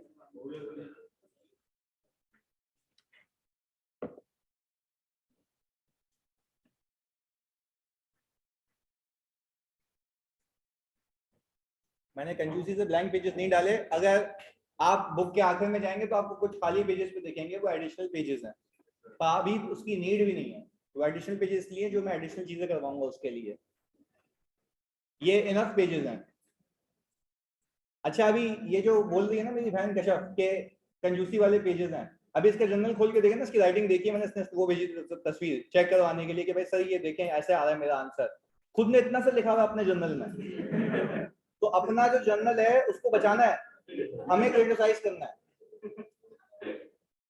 5 लोगों का जर्नल और बन जाए तुम्हारे जर्नल में जितना तुमने लिखा हुआ है। हम लोग जैसे एंट्री बनाते हैं ना, यूं जा रहे हैं, ये यूं जाती है, 3 लाइनों में आंसर खत्म। आप बोलो। चले जी खैर है। एक तो तुम्हारे लिए एफर्ट करो, तुम एक चीज प्लेट में रख के दे दो कि भाई सब यही, एटलीस्ट वर्कबुक को देख के टेंशन तो होती है खाली है, जर्नल हो तो सही है, खाली है तो क्या है। चलें जी, अगला साल प्लीज सुनना, अब गेम यहाँ से शुरू है। 21,557 को बैलेंस शीट में नहीं। अच्छा मुझे एक बात बताओ, इधर बिल्कुल सही कह रहे हो नवीद, देखो नवीद ने एक बात कही कि सर ये जो अमाउंट है इंटरेस्ट वाली, ये अमाउंट क्या ये पीएनएल से होकर रिटेन अर्निंग में जाएगी? डेफिनेटली यस, सही है, पर अभी मैंने उसको इग्नोर किया। नवीद क्लियर है? ये याद रखिएगा, सेट है, ये जाएगी, डेफिनेटली जाएगी। मैंने अभी समझाने के लिए इसको अलग रखा नहीं, ये तो अंडरस्टूड सी बात है। अभी हम पूरी बैलेंस शीट नहीं बना रहे, हम उसके एक्सट्रैक्ट्स बना रहे हैं इन्वेस्टमेंट से रिलेटेड। क्लियर है? चलें जी, पीएनएल एक्सट्रैक्ट्स बोलते तो डेफिनेटली ये पीएनएल में इंटरेस्ट इनकम के नाम से आता नेट। चलें जी आगे, इसको पहले मिटा दें, होपफुली ये मिट गया।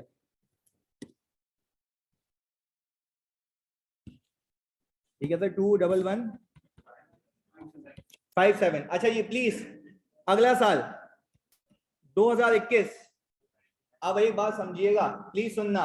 आपको मैंने डे 1 पे एक चीज सिखाई थी कि अगर फेयर वैल्यू थ्रू ओसीआई का मॉडल है तो ओसीआई का गेन पीएनएल में नहीं जाएगा। पहले बताओ ये बात याद आई? ये मैंने बताया था, क्योंकि मॉडल अलग रखने का मतलब ये टोपी ड्रामे नहीं होनी चाहिए, बस ये बात याद रखिएगा, टोपी ड्रामे नहीं होनी चाहिए, इसलिए 2 अलग अलग मेथड है। अच्छा पहला ऑप्शन क्या दिया गया कि आप फेयर वैल्यू पे जाओ ही नहीं, तो कौन सा मॉडल? अमोर्टाइज्ड कॉस्ट, पर ये डेट सिक्योरिटीज में है। अच्छा दूसरा मॉडल क्या दिया? जाओ फेयर वैल्यू पे, ओसीआई, जाओ फेयर वैल्यू पे पीएनएल। हम अभी कौन से पे हैं? ओसीआई। चलें वेरी गुड, ओसीआई की चीज पीएनएल में नहीं जाएगी। अभी सुना आगे, हुआ ये कि गलती से मैंने यहां पे 299 चिपका दिया। अब एक बात समझें, क्या आप ये मानते हैं कि इस 299 के अंदर ये कॉन्ट्रैक्ट की वैल्यू भी है और ये फेयर वैल्यू गेन भी है? यह है। अच्छा कॉन्ट्रैक्ट के हिसाब से कौन सी चीज, मतलब ये बहुत आसान करके तुम्हारे लेवल पे आगे बता रहा हूं, कॉन्ट्रैक्ट के हिसाब से कौन सी वैल्यू के ऊपर इंटरेस्ट पीएनएल में जाना चाहिए?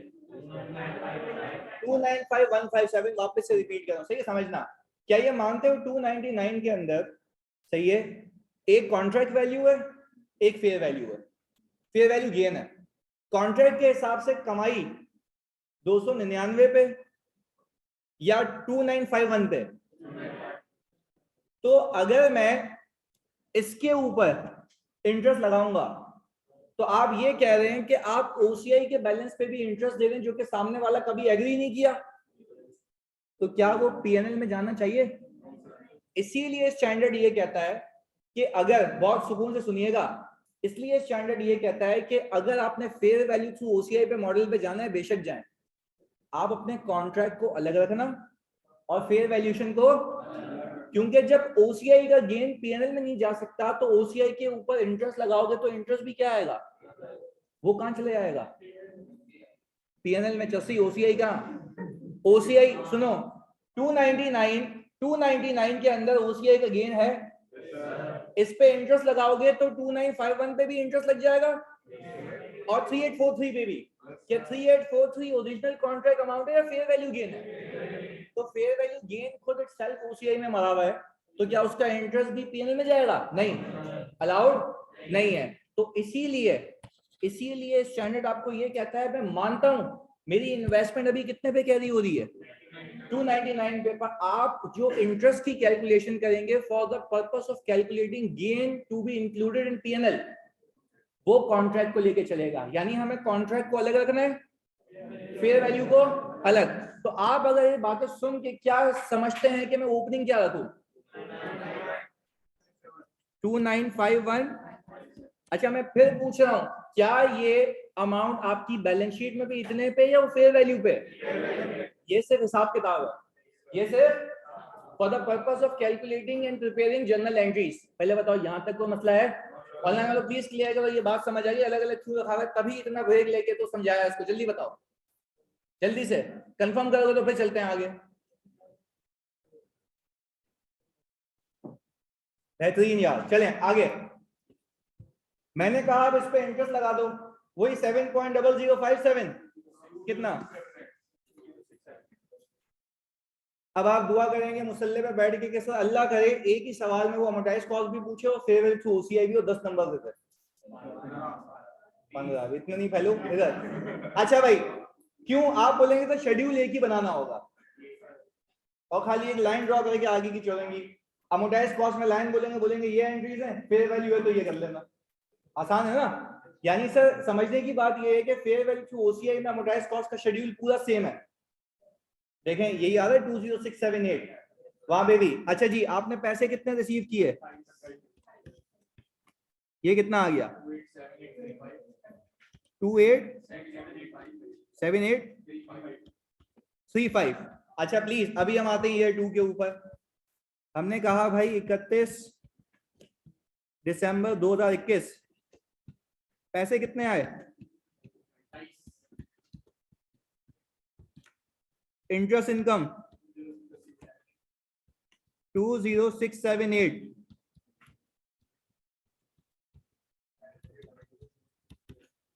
7322।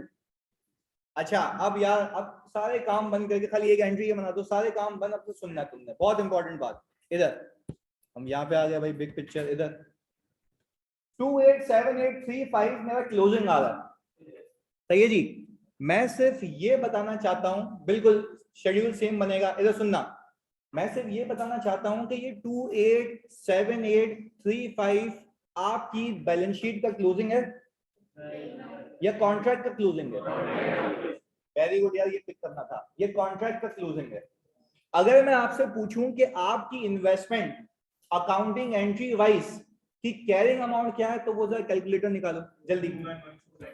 चलो देख भी लेते हैं ना यहाँ पे, ताकि हमें याद भी रहे। यहाँ पे मैं हेडिंग डाल देता हूँ कैलकुलेटिंग, अब हेडिंग वेडिंग नहीं डालिएगा एग्जाम में, समझने के लिए। Carrying amount at 31/2021। अच्छा ओपनिंग कितना? साल के शुरू में ये थी कैरिंग अमाउंट,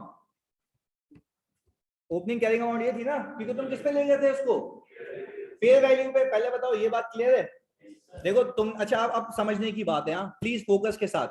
तुमने ये साल की शुरुआत अकाउंटिंग में, तुमने ये साल की शुरुआत 2951 से की थी या 299 से? 299 से। मैंने ओपनिंग ये रखा है, तो आपने तो यहाँ पे भाई ये कॉन्ट्रैक्ट है, तुम्हारी असल में वैल्यू कुछ और है। ये कॉन्ट्रैक्ट की अमाउंट है, कॉन्ट्रैक्ट को अलग रखा हुआ है, अकाउंटिंग को अलग रखा हुआ है। तो हमने क्या किया, 299 को ओपनिंग रख दिया। अच्छा अब इस साल क्या कुछ इसमें से अमोर्टाइज हुआ? क्योंकि देखो फेयर वैल्यू अकाउंटिंग करो वो सही है, मना नहीं है, पर क्या अमोर्टाइजेशन नहीं करोगे? करेंगे। मैंने कहा कि भाई अमोर्टाइजेशन फॉर द ईयर,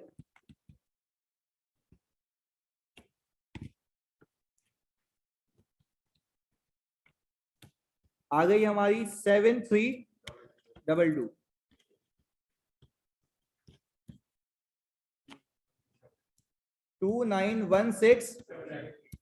भाई अब मैं कहूंगा कि मेरी कैरिंग अमाउंट 31 दिसंबर 2021 पे ये है, ऐसा ही है। खुद सोचो यार, खुद सोचो कि मैंने ये साल शुरू किससे किया था? 299 से, जिसमें से इन्वेस्टमेंट क्रेडिट हुई कितने से?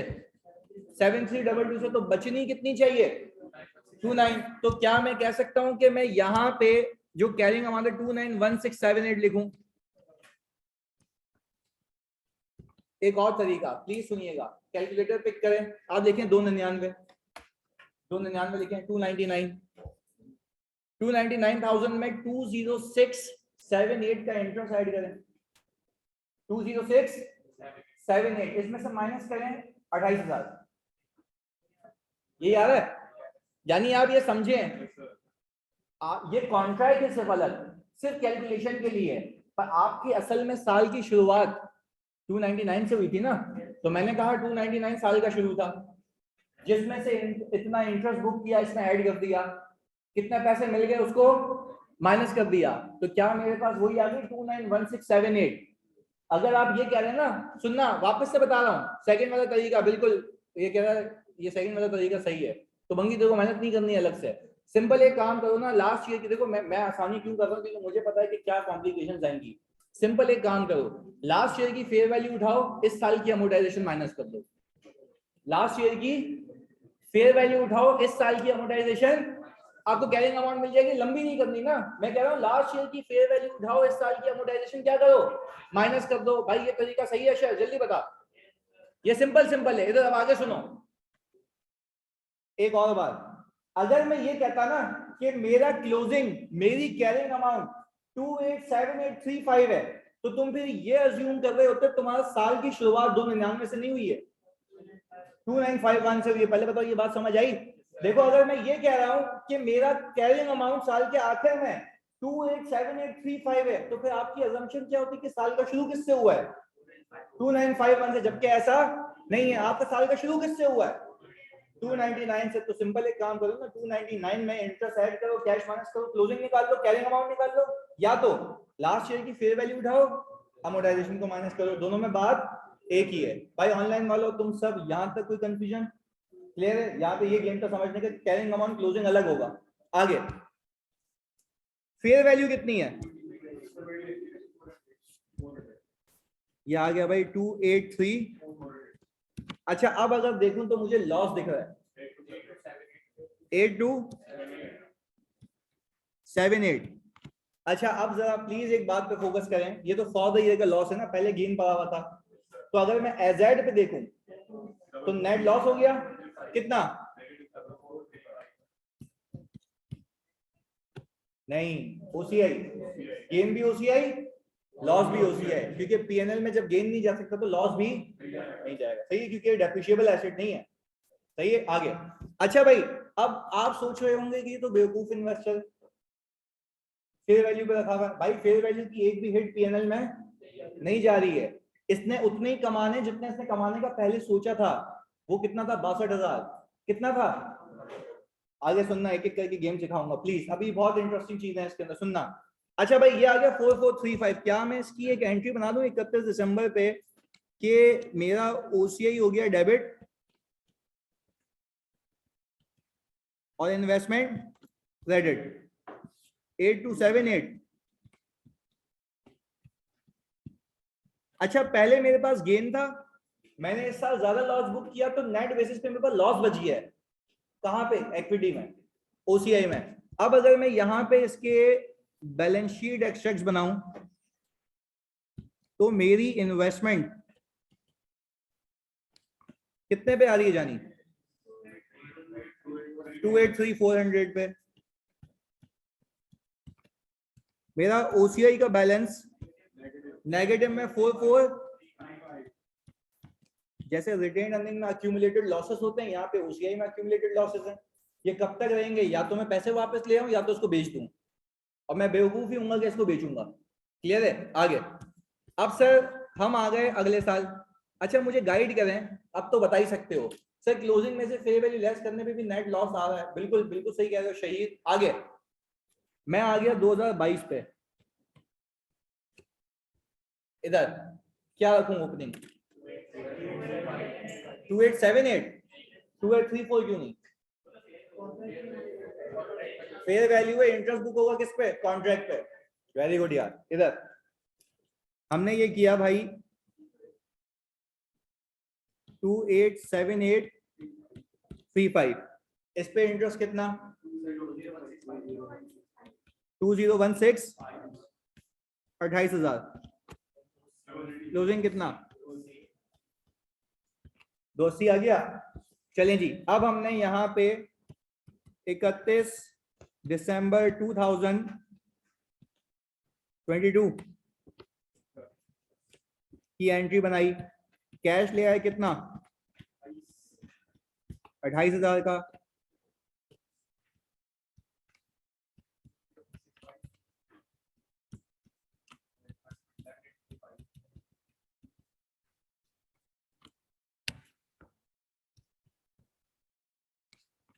सेवन एट 35 ऐसा ही है। अच्छा भाई अब मुझे एक बात बताएं, आपकी इन्वेस्टमेंट की कैरिंग अमाउंट कितनी है? 280 कैरिंग अमाउंट? नहीं, 275565। चलिए जी देख लेते हैं।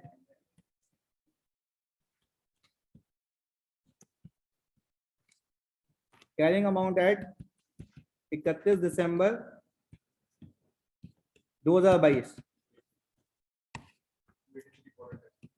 ओपनिंग कैरिंग अमाउंट थी 283,400। हमने इसमें से लेस की अमोर्टाइजेशन, क्लोजिंग 27, यही है 275565। अब प्लीज सुनिएगा, अभी सारे काम बना, प्लीज सुनना। 275565 ये हमारे पास आ गया 275565 कैरिंग अमाउंट। क्या आ गई है? Carrying amount. अब सुनना आगे, बहुत ही इंपॉर्टेंट बात तो आपको समझ आनी चाहिए, हो सकता है एग्जाम में ये कर आइए। सुनना, अब मैं मार्केट में गया, मैं लोगों से बोल रहा हूँ खरीदेगा? उसने बोला हाँ हाँ बिल्कुल, मैं पागल हूँ, खरीदूंगा मैं। बोला भाई इसमें अब आखिरी साल आ चुका, आखिरी साल के आखिरी दिन आ चुका है, अब ये मार्केट में बिकेगा नहीं, अब ये रिडीम होगा। अब ये क्या होगा? रिडीम। मतलब अब खाली मैं उसको डेट सिक्योरिटी का पन्ना वापस दूंगा और पैसे लेके आऊंगा। एक चीज सिखानी थी, आखिर में जब ये सिक्योरिटी आखिर तक ले गए, यानी मेच्योरिटी तक, आपके पास कोई एडिशनल गेन कमाने का पोटेंशियल ये कोई भी नहीं बताएगा। तुम्हें तो सुकून से समझना है इस बात को, क्योंकि मैंने देखा है बैंकिंग इंडस्ट्री में। सुनना, मैं ये बताना चाह रहा हूँ आपको कि जब इसको आखिर तक लेके जाओगे ना, तो आपके पास कोई एडिशनल गेन कमाने का पोटेंशियल नहीं बचता। यानी अब वो दिन आ चुका है जब पैसे वापस मिलेंगे, और पैसे जितने वापस मिलेंगे वो उतने ही होंगे जितने एग्रीड हैं। मैं सवाल में गया, प्लीज सुनना, मैं सवाल में गया तो उसने लिख के दिया है आपको कि रिडम्पशन किस पे? पार वैल्यू पे। तो मुझे एक बात बताओ, तुम्हारी क्या मैं कह सकता हूँ रिडम्पशन वैल्यू और फेयर वैल्यू बराबर होगी कब? रिडम्पशन डेट पे। कौन सी डेट पे? सही है, हम बाद में लिख भी लेंगे इसको कि मतलब fair value at redemption date will be equal to redemption value, par value नहीं, रिडम्पशन। क्योंकि रिडम्पशन प्रीमियम भी तो हो सकती है। पहले बता, बात समझ आई? भाई सामने वाला बंदा तुम्हें एग्री करता है कि मैं तुम्हें तुम्हारी फेस वैल्यू के 2 रुपए ऊपर दूंगा, तो रिडम्पशन वैल्यू क्या होती? 3 लाख से ज्यादा होती। ऐसा ही है ना? पर मुझे एक बात बताओ समझने के लिए, समझ 280 से ज्यादा होती। 3 लाख 280 से ज्यादा होती। पर मैं मुझे खाली तुम्हें एक बात समझानी है। मैंने बोला भाई आखिर दिन आ चुका है, 3 साल लैप्स हो चुके हैं, अब कोई बेवकूफ है कि आखिर दिन पे कोई और खरीदेगा? हाँ या नहीं? जल्दी बताओ। कोई नहीं खरीदेगा। तो मुझे सिर्फ एक बात बता दो कि भाई जब अब वो दिन आ चुका है कि पैसे वापस मिलेंगे, तो पैसे कितने वापस मिलेंगे? जितने एग्री हुए हैं, जितने एग्री हुए हैं, उस एग्रीड अमाउंट को मैं क्या कहता हूँ? Redemption value. क्या कहता हूँ? तो क्या मैं ये कह सकता हूँ कि आखिर दिन पे तुम कोई एडिशनल गेन नहीं कमा सकते? अब तुमने पूरे 3 सालों में जो भी कमाना था वो कमा चुके, और वो क्या था? Interest income. वो क्या थी? अभी प्रूव करता हूं ऑनलाइन वालों, और तुम सब ये बात क्लियर हो गई कि आखिर में redemption value will be equal to fair value, क्योंकि वही अमाउंट है ना, दैट्स इट, उससे ऊपर नीचे कुछ भी नहीं हो सकता। चलिए जी आगे। मैंने कहा कि भाई अब मैं यहां पे 280 रखूंगा। अच्छा, एग्जामिनर अगर आखिरी मेच्योरिटी की फेयर वैल्यू ना दे तो क्या करोगे? रिडेम्पशन वैल्यू होगी, सही है, या तो प्रीमियम पे होगी, या पावर पे होगी, या डिस्काउंट पे होगी, व्हाटएवर द केस है, वहां पे चिपका देना उसको, सही है। अच्छा अब मुझे एक बात बताओ, इन दोनों का डिफरेंस लूंगा तो 4 पॉजिटिव आ गया, आखिर में क्या हो गया? अब लॉजिक देखो इसकी प्लीज। मैंने कहा कि 31 दिसंबर 2022 पे मैंने इन्वेस्टमेंट को किया डेबिट, और ओसीआई को 4435। अब आप सुने आगे प्लीज। मेरे आपके सामने की बात है कि यहां पे ओसीआई का बैलेंस कितना हो गया? 0। क्या मैं ये कह सकता हूं कि आखिर में आते आते आते आते 3 साल के आखिर में ना मेरे पास कोई एडिशनल गेन है, ना एडिशनल लॉस है? तो अगर मैं, प्लीज सुनना, अगर मैं हिसाब किताब करूं तो मैंने टेक्निकली पूरे 3 सालों में ये कमाया। मैं एडिशनल गेन कब कमा सकता था? सोच के बताओ। जब मैं पहले साल के आखिर में इसको बेच देता। तो क्या हम ये कह सकते हैं, अब लॉजिकल बात कर रहा हूँ बहुत, क्योंकि तुम्हारे दिमाग उस वे में चलना चाहिए, क्या मैं ये कह सकता हूँ जब मैं रिडेम्पशन तक लेके जाऊंगा किसी को, तो मेरे पास कोई एडिशनल गेन कमाने का पोटेंशियल? लॉजिकल सी बात है, मैं सिर्फ उतने ही कमाऊंगा जितने मेरे एग्रीड थे। कहाँ पे? कॉन्ट्रैक्ट के अंदर। तो तुम्हारे सामने मैंने कॉन्ट्रैक्ट को अलग रखा था, फेयर वैल्यूएशन को अलग रखा था। लॉजिक भी लगाओ ना, जब एक चीज मैं आखिर तक लेके गया हूं तो आखिर तक मैंने अकाउंटिंग भी सिर्फ वही करनी ना जो मेरी एग्रीड थी। तो आपके सामने क्या फेयर वैल्यू गेन लॉस बचा या 0 हो गया? और पहले साल में, दूसरे साल में, या आखिर में? तो आपकी कंफर्मेशन के लिए अगर किसी सिक्योरिटी को आखिर तक लेके जाओ तो अब टेस्ट कर लेना कि उसके आखिर में बैलेंस क्या आएगा, क्योंकि ना कोई एडिशनल गेन होगा। खुद भी सोचो, जितने एग्री हुए उतने ही मिलेंगे, ना गेन बचा ना लॉस बचा, तो क्या कमाया नहीं? कितना कितना कमाया? जितना एग्री किया था, जितना।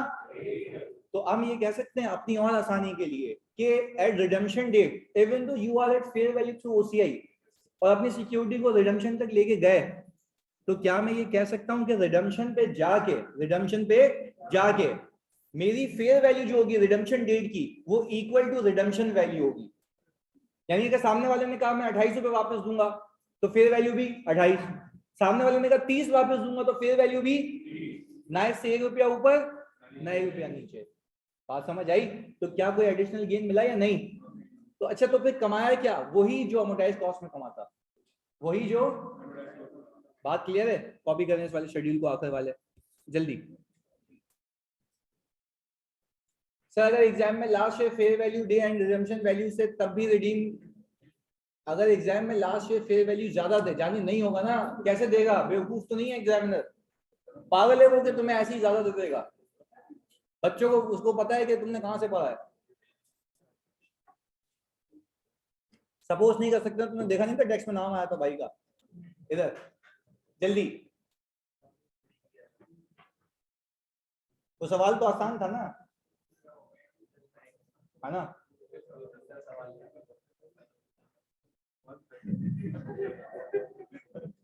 सर एग्जाम में लास्ट ईयर, अच्छा देखो भाई, जैसे एक बच्चे ने पूछा कि भाई सर अज्यूम करें आखिर में ज्यादा पैसे देगा, तो भाई अगर मैं अज्यूम, ऐसा होगा नहीं, मैं फिर कह रहा हूँ अज्यूम कर लूं तो तुम्हें रिडम्पशन पे ही फायदा हो जाएगा। तुम्हारी इन्वेस्टमेंट होगी कम पे, तुम्हें पैसे मिलेंगे, तो कैश होगा डेबिट लेट से 30 से, इन्वेस्टमेंट जाएगी 28 से, 2 रुपए का क्या आ जाएगा? गेन। पर वो पता नहीं क्या करोगे तुम जो तुम्हें ज्यादा पैसे देगा, हो नहीं सकता। सही जी, शुक्रिया। सही, ऐसा नहीं हो सकता भाई, खुदा की बात है, याद रखना। ये अजम्पशन भी क्यों, खुद भी लॉजिक लगाओ यार, बिजनेस सेंस कहता है क्यों मुझे ज्यादा पैसे मिलेंगे, जो बात है। भाई कॉपी हो गई है? जी क्या करते हैं? हमें जो देता है प्रीमियम, वो हमें रिडेम्पशन पे प्रीमियम इसलिए क्या देता है? एग्जांपल सुन लो, वो कहता है यार दादा आज तो पैसे नहीं है, तुम इंटरेस्ट लेना मुझसे, आखिर में मैं तुम्हें 2 रुपए ऊपर दे दूंगा एक एक बॉन्ड के ऊपर। आज पैसे नहीं है, जब 3 साल में मैं कमा लूंगा ना, तो 3 सालों में इंटरेस्ट तो लेते रहना, आखिर में प्रीमियम भी ले लेना, क्योंकि जब तक मेरे पास पैसा होगा। कैश फ्लो मैनेजमेंट के लिए होता है ये। सही है, होता है। इतनी आप ऑडिट पे जाओगे, इतनी सिक्योरिटीज ऐसे देखोगे, आखिर में प्रीमियम होगा। फिर कुछ सिक्योरिटीज देखोगे डिस्काउंट होगा, तो आपका फिर दिमाग उस वक्त काम करना चाहिए कि प्रीमियम है तो क्यों है, डिस्काउंट है तो क्यों है। तो आप क्लाइंट से क्वेश्चन करोगे, वो भी घूमेगा यार, उसको तो पता है। सही है। देखो जैसे भावेश कहने से बीच में बेच दें तो क्या फायदा होगा? मैं कह रहा हूँ डिस्पोजल तुम्हारे कोर्स का पार्ट नहीं है। मैं अगेन एंड अगेन कह रहा हूँ वो पार्ट नहीं है। मैं सिर्फ समझाने के लिए बता रहा हूँ ताकि क्लैरिटी रहे कि कोई अकाउंटिंग कर रहे हैं तो क्यों कर रहे हैं, ताकि लॉजिकल सेंस तो बने इसको अलग रखने का। हाँ भाई, अकाउंटिंग एंट्रीज देखनी है। ये हो गया था ना भाई, ऑनलाइन नॉलेज हो गया था।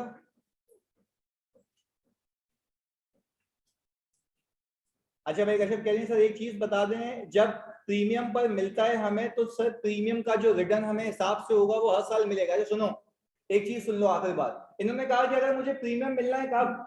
आखिर में। वो इनकम आखिर साल में रिकॉर्ड होगी, पहले साल में रिकॉर्ड होगी, या ओवर द पीरियड रिकॉर्ड हो रही होगी? हो रही होगी। लेट्स से मैं भूल जाऊं कि कोई ट्रांजैक्शन कॉस्ट है या कुछ भी है, या ना मैंने प्रीमियम दिया, मैंने फेस वैल्यू का बॉन्ड खरीदा 100 रुपए का, वो मुझे कह रहा है 100 रुपए पे 10% तो दूंगा, आखिर में तुम्हें 102 वापस करूंगा। तो मुझे एक बात बताओ, ये 100 रुपए की value over the period reduce होगी या ग्रो होगी? वापस से दिमाग लगाते हैं। मैंने कहा तुमने आज कैपिटलाइज कितने पे किया होगा? 100 पे। आज कैपिटलाइज कितने पे किया होगा? चलो एक एक करके और बेसिक पे आता हूं। मैंने कहा तुमने 100 रुपए का बॉन्ड परचेज किया, कितने का? तुम्हारा रिटर्न कितना? 10%। मैंने कहा कोई प्रीमियम नहीं है, कोई ट्रांजैक्शन कॉस्ट नहीं है, भूल जाओ सब। अब मुझे एक बात बताओ, तुम्हें वो कह रहा है कि 10% का रिटर्न दूंगा, आखिर में प्रीमियम दूंगा तुम्हें।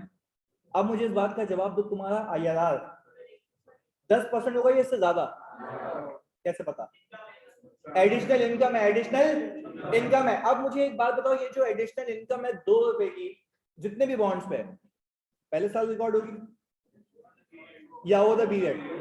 अच्छा, वो ओवर द पीरियड ऐसे रिकॉर्ड होगी कि आपकी इन्वेस्टमेंट हर साल जो अमोर्टाइज होती है ना, क्रेडिट, अब क्या हो रही होगी? डेबिट। यानी आप, अब सुनो, आप पैसे रिसीव करोगे कम, आप इनकम रिकॉर्ड करोगे, और वो इन्वेस्टमेंट में क्लब हो रहा होगा। वो इन्वेस्टमेंट राइट टू रिसीव तो था, वो रिसीवेबल ही है ना, पर उसका नाम क्या है? इन्वेस्टमेंट। वो इन्वेस्टमेंट में क्लब होता रहेगा कितने सालों तक, और आखिर में क्या ले आओगे? पैसे वापस। तो अब कोई तुमसे पूछे इसकी इनकम कहाँ गई, वो तुमने 3 सालों में रिकॉर्ड रिसीव कब कर रहे हो? एंड में। भाई ये बात क्लियर हो गई? चले जी, कश्यप क्लियर है ये बात? जल्दी बताओ। चलें जी, इसको भी कॉपी कर लें, आखिरी एंट्री। इसमें खाली एक एंट्री मिस हो गई हमसे, कैश डेबिट